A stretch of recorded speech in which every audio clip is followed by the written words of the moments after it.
Zdravo ljudi, dobrodošli u najnoviji video. Ovo je prvi video iz karantina i ujedno prvi video gde ćemo govoriti o jednom nemačkom autoru.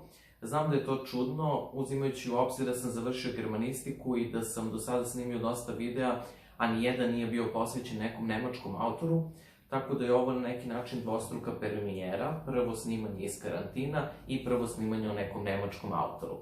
Ovaj video će biti dosta samoljubiv, zato što se radi o romanu koji sam ja preveo sa nemačkog na srpski jezik, tako da s jedne strane sam posebno vezan za ovaj roman jer sam ga mnogo detaljnije čitao nego bilo koji drugi roman i mnogo mu više vremena posvetio. Reč je o Christophu Heinu, jednom istočno-nemačkom piscu i romanu U vezi sa strancem. Ovaj roman je izašao u izdavačkoj kući Radni sto. Ovu izdavačku kuću takođe treba pomenuti, to je jako interesantan izdavač koji se bavi prevashodno nemačkom književnošću i to onim autorima koji dolaze iz te istočno-nemačke tradicije ili o autorima koji dalje stvaraju, pišu, ali na neki način stoje u bliskoj vezi sa tom tradicijom. Christoph Hein je svakako pisac koji je poznat u Nemačkoj, afirmisano ime i pre svega jako plodan, produktivan pisac. On je sigurno napisao 20-ak romana, a svoju karijeru, pisalačku karijeru, je započeo zapravo kao dramski pisac u pozorištu, radio je u famoznom pozorištu Volksbühne u Berlinu i nešto kasnije se onda više prepustio tom proznom stvaralaštvu. Kao što rekao, on je svakako poznato ime u Nemačkoj i nepravedno nije prevođen ovde kod nas u Srbiji ili u Jugoslaviji tada. Isto čudna je ta činjenica da su zapravo istočno-nemački autori još i tada slabo prevođeni na srpski jezik u vreme Jugoslavije, gde biste više očekivali da su se prevodili autori iz tih komunističkih zemalja ili nominalno komunističkih zemalja. Ipak je mnogo intenzivnija bila ta kulturna razmena sa zapadnom Nemačkom. U tom pogledu smo mi svakako bili otvoreni prema zapadu nego prema nekom istoku.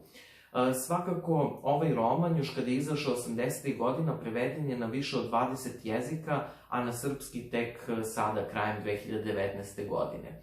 Najprve bi trebalo reći da ovaj roman ima jako striktnu strukturu novele. Svi vi koji možda ne znate ili koji niste imali prilike da se susretnete sa književnom teorijom, novela je forma, prozna forma koja je jako slična dramskim tekstovima. Ona iz tih dramskih tekstova ima preuzetu tu strukturu kretanja ka kulminaciji, ka nekom događaju koji definiše, određuje čitavo zbivanje u samom delu i posle njega se očekuje nekakav rasplet. Dakle, po tom nekom klasičnom aristotelovskom principu imamo to kretanje ka kulminaciji, pa posle dolazi rasplet. Takođe, karakteristično za novele jeste da se ograničuju na uzak krug ljudi, to jest likova, na uski vremenski period i na određeno mesto, određeni prostor. Tako i u ovom delu mi imamo život Klaudije, doktorke koja žive u istočnom Berlinu i mi nju pratimo striktno godinu dana. Dakle, negde od proleća jedne godine do proleća druge godine nije tačno definisan period kada se dešava radnja, ali svakako je to početak 80. godina ako rekonstruišemo na osnovu godina koje ima Klaudija i nekih događaja koje ona spominje iz svog detinjstva. Tako da je to zapravo neko vreme koje Christoph Hein opisuje u trenutku kada i piše sam roman. Samo bih još se vratio na sam stil. Stil je jako interesantan. Mi ovde imamo 3 neka stilska obeležja. Prvi su te kratke odsečne rečenice koje nas podsjećaju na nekakav izveštaj i koje treba da nam komuniciraju to kakva je Klaudija, koja inače nam se obraća iz prvog lica jednine u ovoj knjizi. Tu njenu hladnu prirodu, distanciranost od ljudi, najbližih ljudi iz svog okruženja, od porodice, od najbližih prijatelja, dakle ona je uvek sa njima na distanci.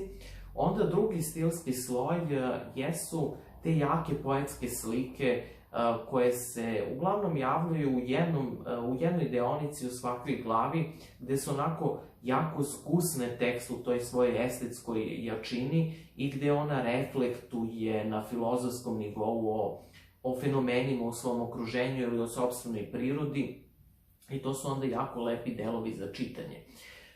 Drugi deo, zapravo taj poslednji deo, jeste kao neki prelaz između ova dva, to su dijalozi. Mi imamo dosta dijaloga u ovoj knjizi i tu se vidi da je Christoph Hein jako vešt dramski pisac, on je to nekako uspeo sve lepo da iskombinuje. Čitav ovaj tekst odiše jednim jakim ambivalentnim odnosom i paradoksalnim odnosom, možemo slobodno reći, koji osjeća sama Klaudija. Ona s jedne strane želi da ima jak intimni odnos sa nekom osobom, da potpuno pokaže sebe u celini, ono što ona zapravo jeste, da iskupa sve te rane iz svog detinjstva, a s druge strane želi da se distancira od istih tih ljudi, jer i sama zna ako se suviše otvorimo prema nekom, to zna onda da nas povredi. Tako da je čitav tekst baziran na tom jakom paradoksu koji postoji u samom naslovu ove knjige, u vezi sa strancem. Dakle, ona jeste u vezi sa Henrijem, ali on nekako ostaje njoj stran, pa na kraju krajeva i ona njemu. I moment tragedije i zapravo vrhunac ove novele jeste upravo u tom momentu kada ona i pored iskustva koje je imala sa drugim ljudima i pored toga što je uspela da se distancira od svih i da sigurno 20 godina uživa u toj svojoj nepovredivosti, ona dopušta da Henry uđe u njen život i da probije tu opnu na prvi pogled, taj neprobojni štit. I upravo taj vrhunac radnje je oličen u njenom odlasku u rodni grad, koji je zapravo potpuno zaboravila.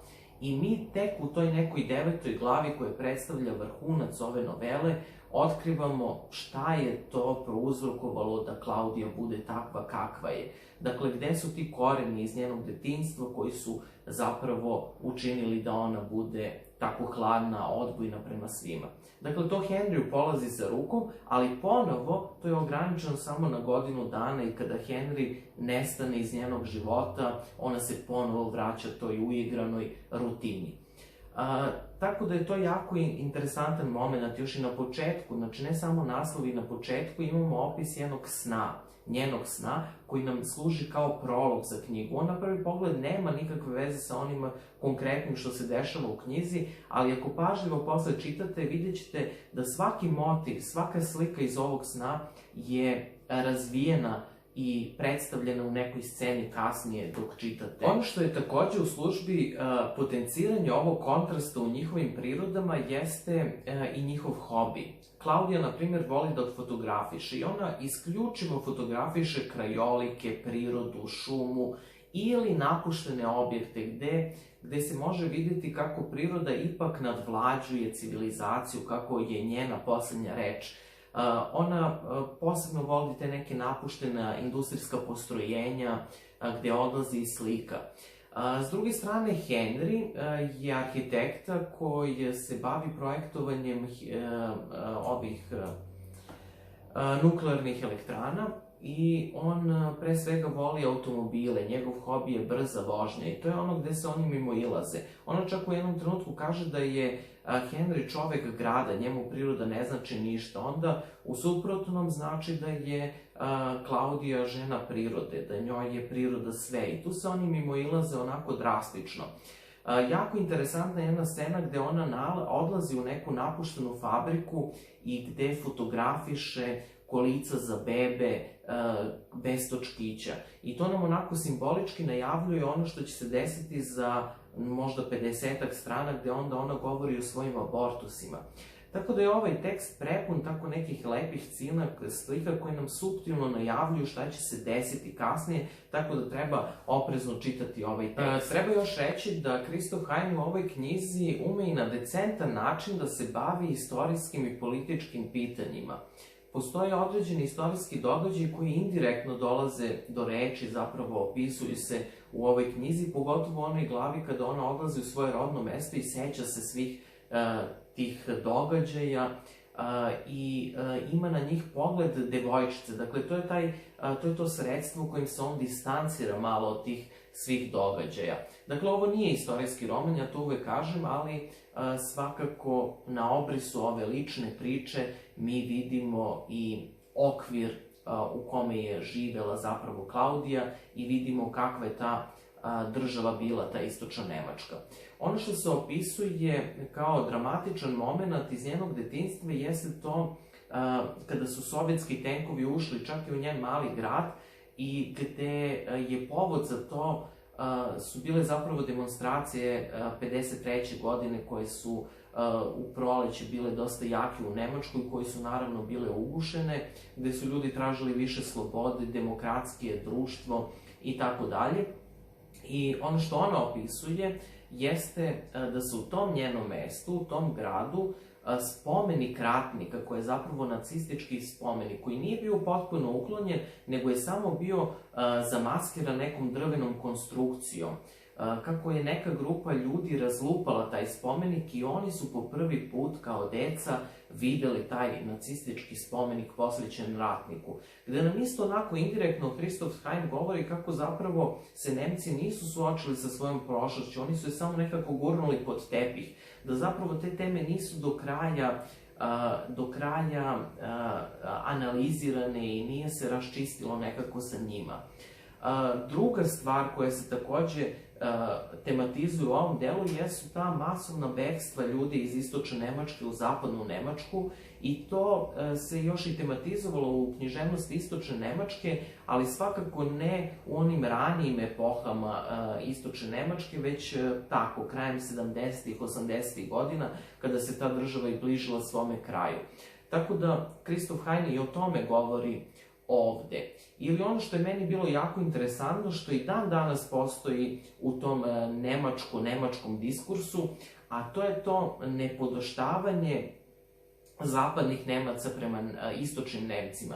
Na neki način, istočni Nemci su dosta toga izgubili ujedinjenjem. Nije tu nastala neka nova država, nova Nemačka, već se samo zapadna Nemačka proširila na svoj taj istočni deo i nekako progutala čitavu tu istočnu Nemačku. Ništa od onoga što je postojalo u toj državi, što je možda i valjalo, nije se nekako integrisalo u tu novu nemačku državu. I to se u ovom delu vidi u razgovoru jednog zapadnog Nemca Horsta sa Klaudijom i sa Henrijem, gde on ima taj malo nipodaštavajući odnos. Oni se upoznaju na nekoj žurci u Achterwasseru, gde Klaudija provodi svoj odmor na obali Baltičkog mora i on njima kaže: kod vas je sve ostalo kao u nekom zaboravljenom selu u 19. veku.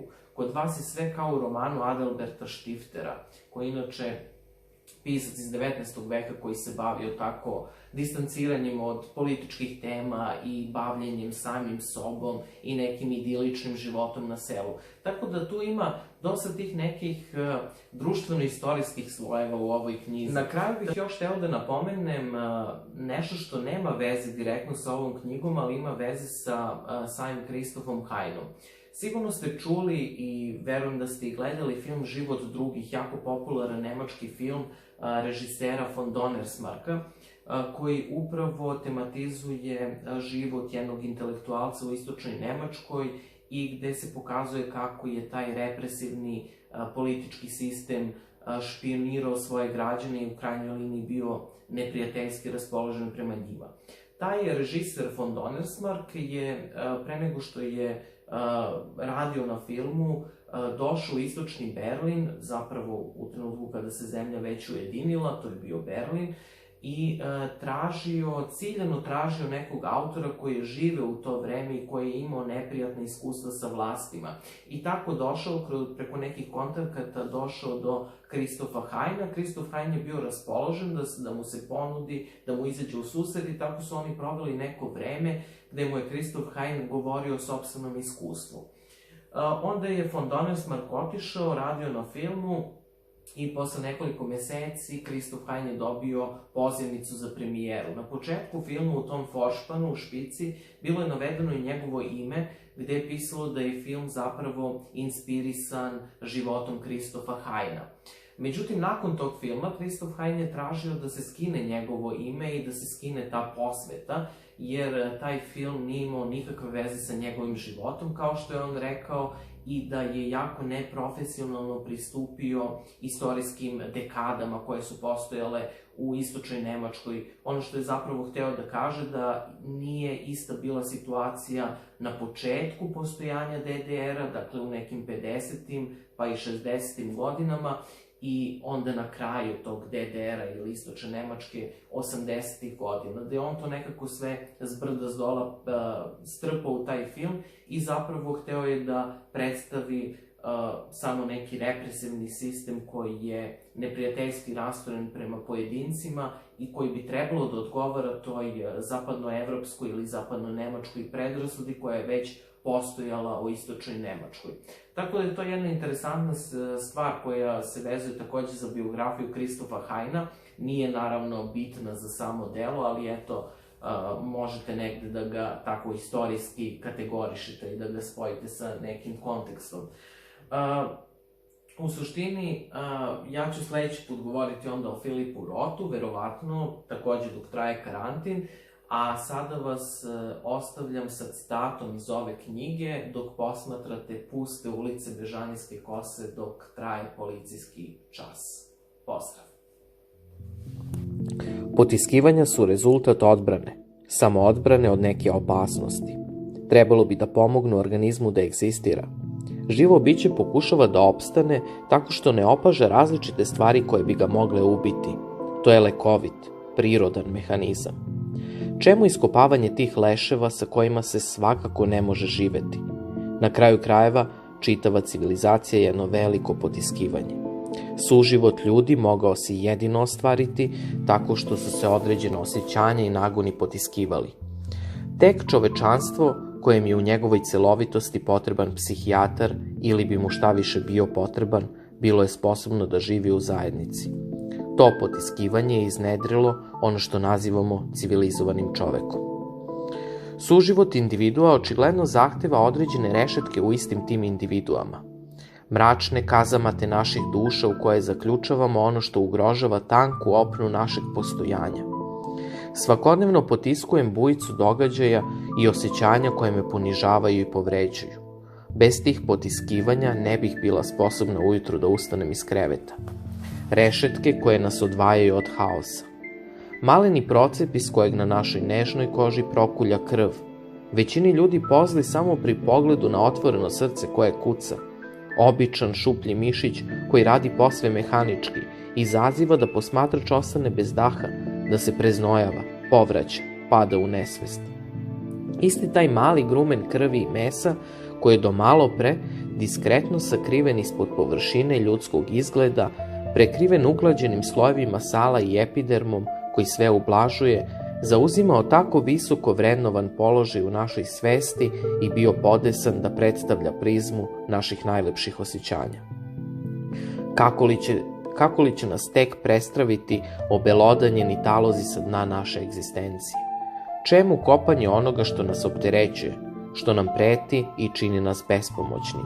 Radioaktivno smeće individue, čije je dejstvo beskonačno, čiji nas gotovo nečujni klopot zastrašuje i sa kojim možemo da živimo jedino kada ga stavimo u kovčeg, zaključamo i potopimo u najdublje dubine, kad ga uronimo u neuhvatljivi zaborav.